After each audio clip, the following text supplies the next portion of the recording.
Hello, welcome to Kryptonite Physics. The subject today is vector addition. To anyone that hasn't looked at this before, it can look daunting. I promise you, it is not. We are going to do top-to-tail vector addition. You don't need a calculator, all you will need is a ruler, a protractor and a sheet of paper. What is a vector? It is simply an arrow pointing in the direction of travel. Its length is proportionate to the unit being used. We are using 1 centimeter for 1 mile per hour. This arrow is 7 centimeters long, for 7 miles per hour. The boat is traveling at 7 miles per hour, in a straight line. Our first vector arrow is 7 centimeters long, pointing in the direction of travel. The tide is also running at 7 miles per hour, in this direction. We place another vector arrow on the boat. Now we add them together. Move or copy one arrow to go top to tail on the other, keeping the length and its angle, using the protractor. Draw an arrow from the bottom of the first arrow to the top of the last. This is called the resultant velocity vector. The resultant vector is showing the direction and velocity of the boat when two or more velocities are acting on the boat at the same time. Measure its length. It is 14 centimeters long, giving us 14 miles per hour in the direction of the arrow. Let's try another. The direction of the tide changes.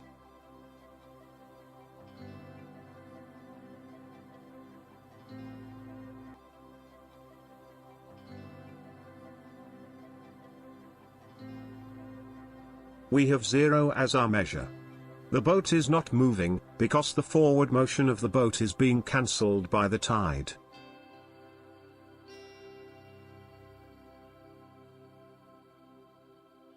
Last one. Our boat is now traveling in this direction. Place the arrows on the boat as before, then do the top to tail again.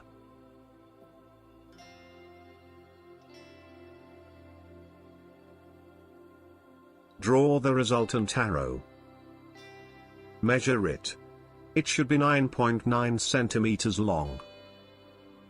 The boat is traveling at 9.9 miles per hour, in this direction.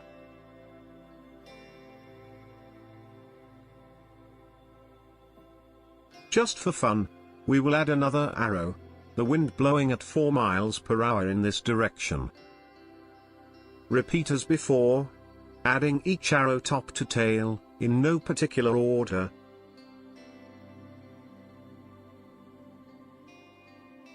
Now measure the resultant arrow. This is your velocity value, and direction.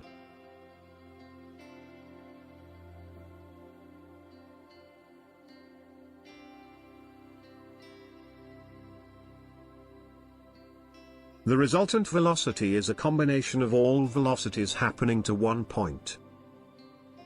Imagine standing on a moving walkway that's moving at 1 mile per hour. If you stood still, you move at 1 mile per hour. If you walked forward at 1 miles per hour, you will be moving at 2 miles per hour. Walking backwards on the walkway, you are doing 0 mile per hour. You should now have a better understanding of what a vector is, how you can add one or more vectors together, what a resultant vector is, how two or more velocities acting on one point, our boat, changes the velocity of the boat, and how each velocity can act with, or, against, each other. The subject today is circular motion. This is our mass, moving in a circular motion, at the same speed, at all times. It is rotating at a constant tangential velocity. What is tangential velocity? At all times the mass is moving in the direction of the vector arrow. If we released the mass at any point, it would fly off in this direction, at a tangent to the circle. What is a tangent? An easy way to remember this is to imagine a T. The top is just touching the circle, tangential to the circle. The bottom runs to the center. The mass always wants to go in this direction, but is held in place on its circular path. So the mass will be accelerating at a constant rate towards the center at all times. This is called centripetal acceleration. What happens when in a car and it accelerates forwards? You get pushed back into the seat. In circular motion, the pushing back happens in this direction at all times. This is called centrifugal force. This is the force you would feel when on a merry-go-round. If the velocity changes for any reason, the centrifugal force will change. The subject today is rigid body rotation with translation physics. This is a lot simpler than you may first think. If you need to know how to add vectors, look at our easy-to-follow vector addition video. Top to tail vector addition. No calculator needed. What is a rigid body rotation? It is a physics term for a point or mass rotating about a center point. Translation. Translation, it is simply the movement of the circle's center point. We have already looked at circular motion and the effects on a mass. Adding translation or moving the rotation changes what happens to the mass. This physics works out what is happening. We are looking down on the rotation. There are two velocities to consider for the mass: tangential velocity and translation velocity. As we have done before, both velocities are represented by a vector arrow. You can see the relationship between the arrows. The angle changes constantly.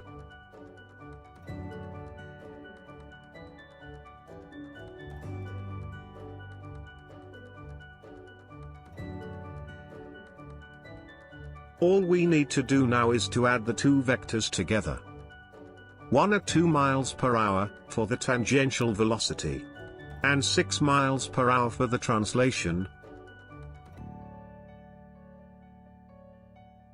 We will do our vector addition at 4 points.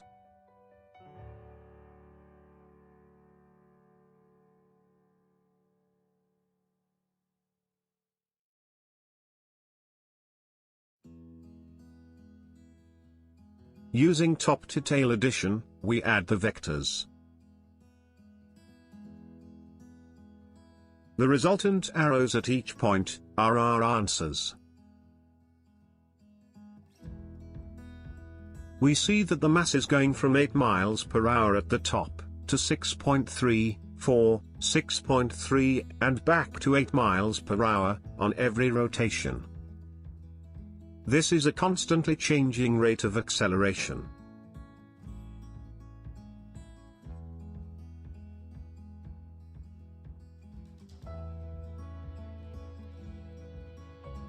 To see what is happening to the mass, we can also use this site's vector addition tool. Input the velocities for each vector. 2 miles per hour, and 6 miles per hour. A plus B, the resultant velocity is the answer for the mass rotating at the same time the rotation moving.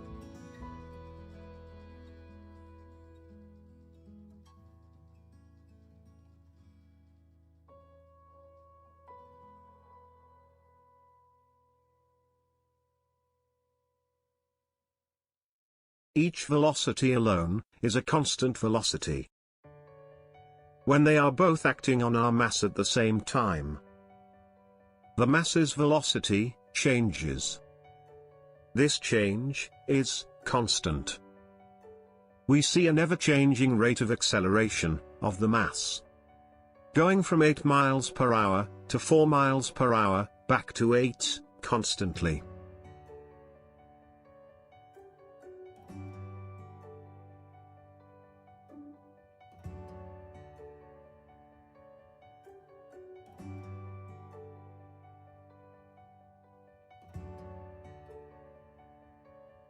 What has this physics shown us? That a point or mass, on any rotation that is moving, will never be at a constant velocity. The only point ever at a constant is the center of the rotation.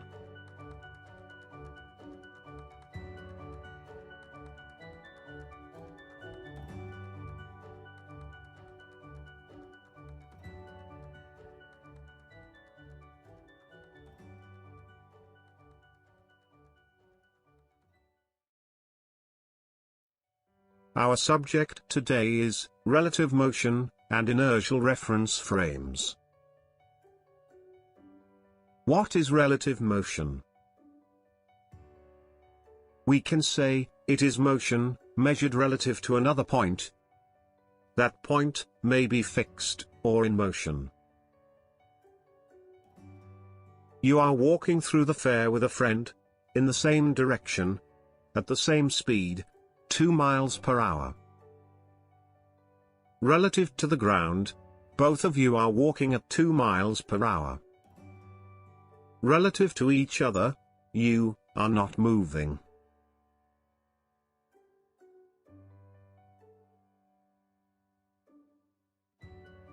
If you speed up to 3 miles per hour, you will be traveling at 3 miles per hour relative to the ground, but only 1 mile per hour relative to the other person. Relative motion is measuring those differences.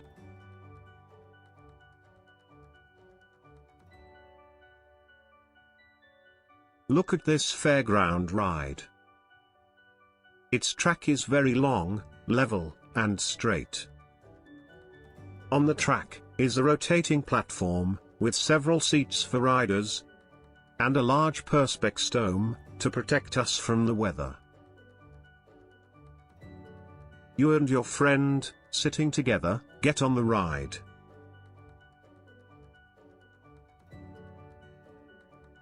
The ride isn't rotating yet, it is just traveling along the track, at a constant velocity of 4 miles per hour. The ride is an inertial reference frame. If the velocity of the ride stays constant, all the riders will have the same experience as being on ride C. That is not moving at all. This is the same as you would be in a train that's traveling at a constant velocity.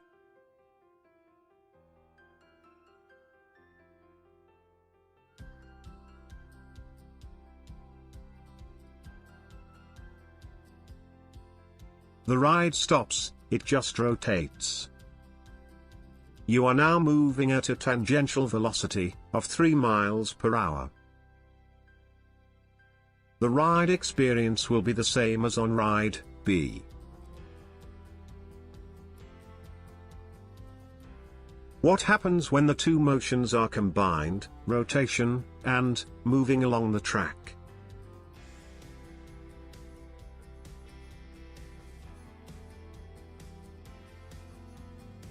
Your motion is now a combination of the two velocities, 3 miles per hour and 4 miles per hour.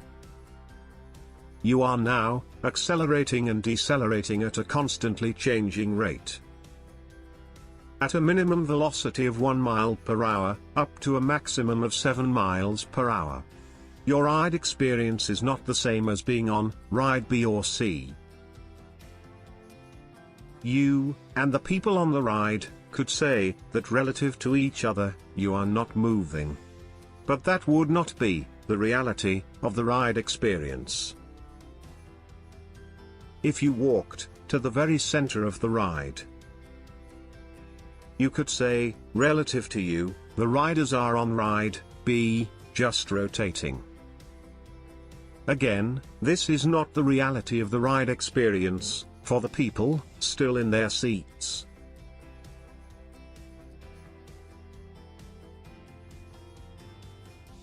Only relative to a fixed point, outside of the ride, can you see and calculate the reality of the ride.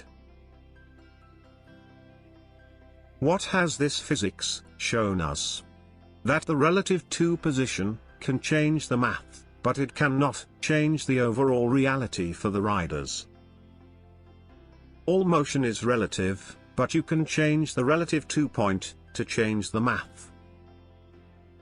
Only a fixed point, away from all motions, can show the true reality of what is happening. The math is not always the reality.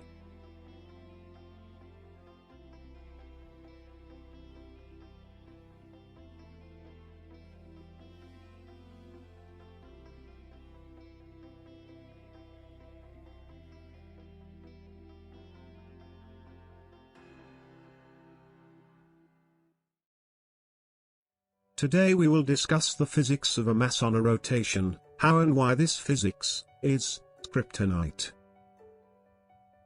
First you need to understand the basics of the physics involved, using simple maths anyone can do. We have a rotation, with a mass, marked in red. The red mass rotates at a constant tangential velocity, marked with the arrow. The arrow length is proportional to the velocity, in this case it's 7 centimeters long, representing a velocity of 7 miles per hour. What is happening to the mass? If we know the value of the mass, the radius, and the velocity of the rotation, we can work out that our mass has a centrifugal force acting on it, at a constant value, at all times. Most importantly, remember that the force value and direction is a constant for the red mass. Now we get to the most important part of rotation physics, our kryptonite physics. And why it is kryptonite.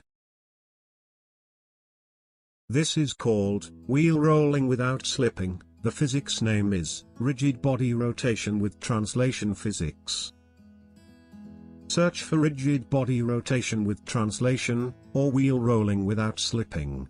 You will find tons of examples, some complicated, some simple. With this physics, you can work out what is happening to our red mass, when two movements are happening at the same time. That is, a rotation with the rotation center moving. This is the same wheel, same red mass, at the same tangential velocity. This time we are adding the forward motion of the wheel.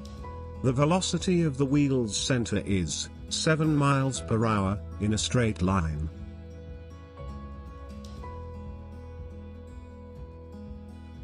What do you think is happening to our red mass now? The same as before? I don't think so. Look at the center of the wheel, it's at a constant velocity of 7 miles per hour. Compare it to our red mass. The red mass is moving in front and behind the center, so something else is going on. It's going faster and slower than the center.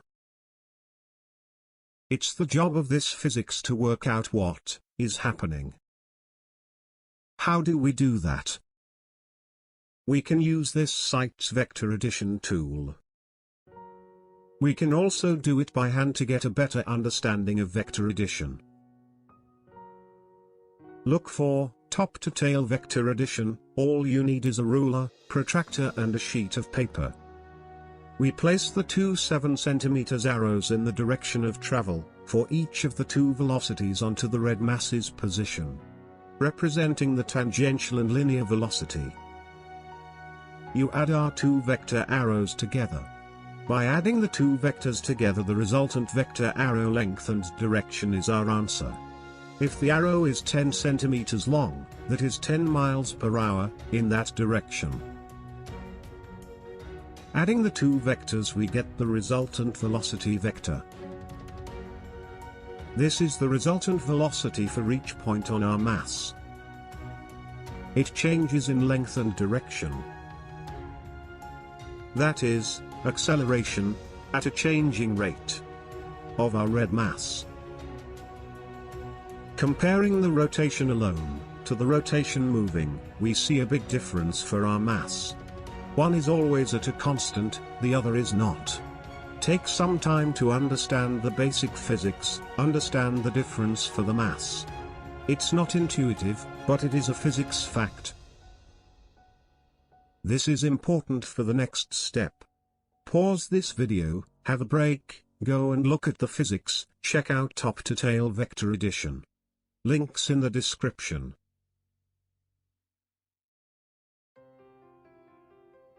Relative motion. Inertial reference frames. What is an inertial reference frame? It is a frame of reference, moving at a constant velocity in a straight line, like this train carriage.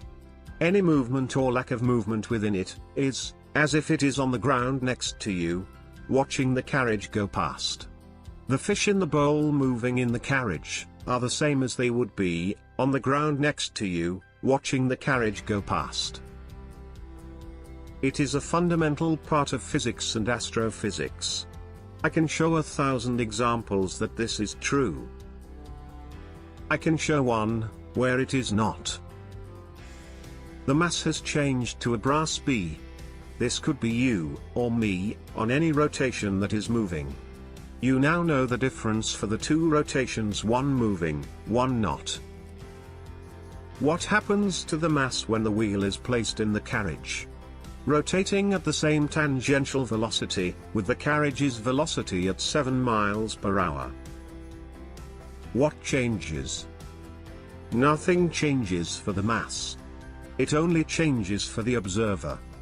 The observer in the carriage can only see a static rotation. Observer's position cannot change the reality for the mass. It only changes what they can see to calculate from. We are tricked into thinking what you see is the reality for the mass. The math changes, not the reality.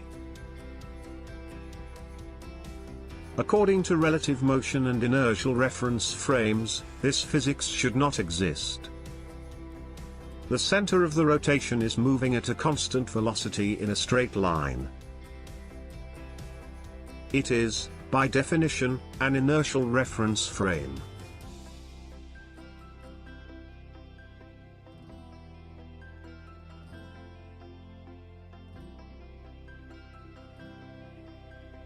What have we learnt from this physics?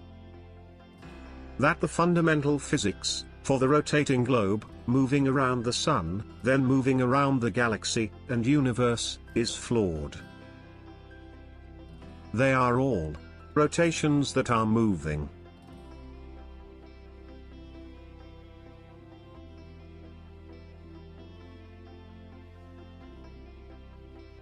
We have invalidated relative motion and inertial reference frames.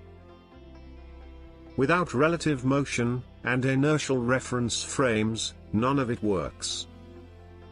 Any force acting on a mass, or you, will not be at a constant, due to your ever-changing velocity.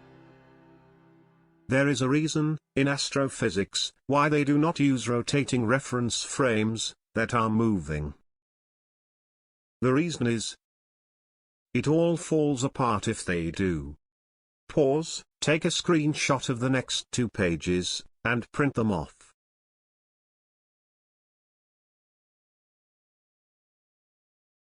Go and challenge anyone who knows physics, with the information and knowledge you now have.